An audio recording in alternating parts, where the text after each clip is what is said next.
Shalom, bien-aimés de Dieu, je vous salue dans le nom de Jésus-Christ, notre Seigneur Sauveur. Aujourd'hui, 1er novembre 2022, mon frère, ma soeur, je rends grâce au Seigneur pour ta vie, pour la mienne. Je viens vers toi ce matin comme un sonneur d'alerte, un sonneur de trompette, pour te dire ce que le Seigneur veut te dire directement à toi qui m'écoutes. Écoute la parole du Seigneur. Dans Habakkuk chapitre 2, le verset 3, la parole de Dieu nous dit « C'est une prophétie dont le temps est déjà fixé. Elle marche vers son terme et elle ne mentira pas. Si elle tarde, attends-la. Elle s'accomplira.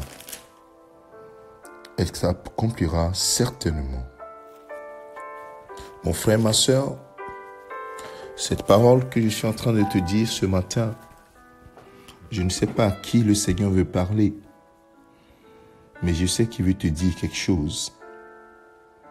Écoute encore une fois la parole de l'Éternel dans Ésaïe chapitre 40, verset 10. « Voici le Seigneur, l'Éternel vient avec puissance, et de son bras il commande. Voici le salaire est avec lui. Et les rétributions le précèdent. » Mon frère, ma soeur, le Seigneur est à la porte. Toi qui entends cette parole ce matin, et dis, prends garde. Hébreux chapitre 3, verset 12, prends garde, frère, que tu n'aies pas un cœur mauvais et incrédule au point de te détourner du Dieu vivant. Mon frère, je ne sais pas comment tu as marché jusqu'à maintenant. Tu as écouté ces paroles tous les matins. Ma soeur, tu as écouté ces paroles tous les matins. Ce n'est pas toi qui l'as décidé. Le Seigneur a voulu que ces paroles viennent à tes oreilles. Il dit, prends garde.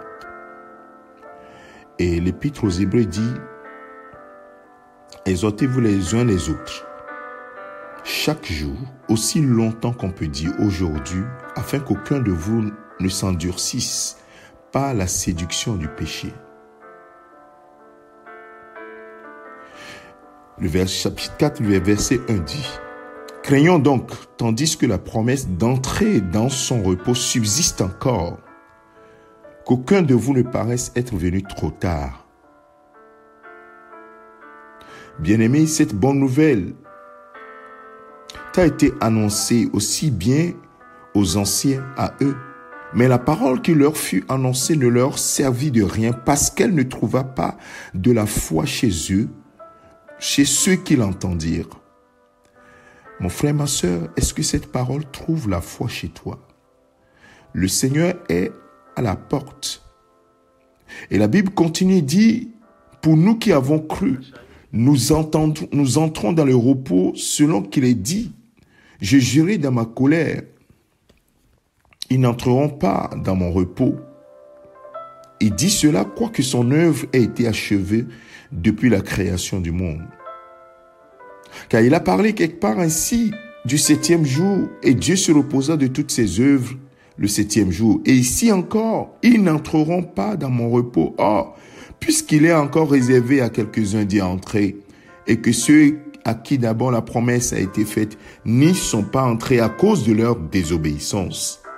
Dieu fixe de nouveau un jour, aujourd'hui, en disant, dans David, bien longtemps après, comme il est dit plus haut, aujourd'hui, si vous entendez sa voix, n'endurcissez pas vos cœurs. N'endurcissez pas vos cœurs. N'endurcissez pas vos cœurs. Mon frère, ma soeur, le temps de la récréation est terminé. Tu dois te positionner. Tu dois prendre une décision. Soit la parole de Dieu trouve la foi en toi et ainsi tu rentres dans le repos du Seigneur. Soit tu la rejettes définitivement. Mais tu ne peux pas être au milieu. Tu ne peux pas avoir un pas dehors, un pas dedans. Soit tu t'engages pour le Seigneur, Jésus-Christ, et tu le reçois comme ton seul Seigneur et Sauveur personnel. Ou ou tu le rejettes. Mais ne reste pas entre deux. Tu dois prendre la décision. En ce premier jour du mois de novembre, nous courons vers la fin de l'année. Et chaque jour qui passe nous rapproche de la prophétie qui marche vers son terme. Elle s'accomplira. Elle s'accomplira certainement. Si tu veux que le Seigneur puisse faire ce qu'il a prévu dans ta vie, ce qu'il a écrit dans son livre te concernant, alors prends position, choisis de suivre Christ, choisis de faire de Jésus-Christ ton seul Seigneur et Sauveur personnel. Ainsi tu verras le changement. Il vient et sa rétribution avec lui. Prends position au nom de Jésus-Christ. Parole du Seigneur pour toi. Si tu l'entends, tant mieux pour toi. Si tu la rejettes, tant pis pour toi. Que le Seigneur te bénisse, c'est ton serviteur le pasteur Alexandre, en ce premier jour du mois de novembre. Amen.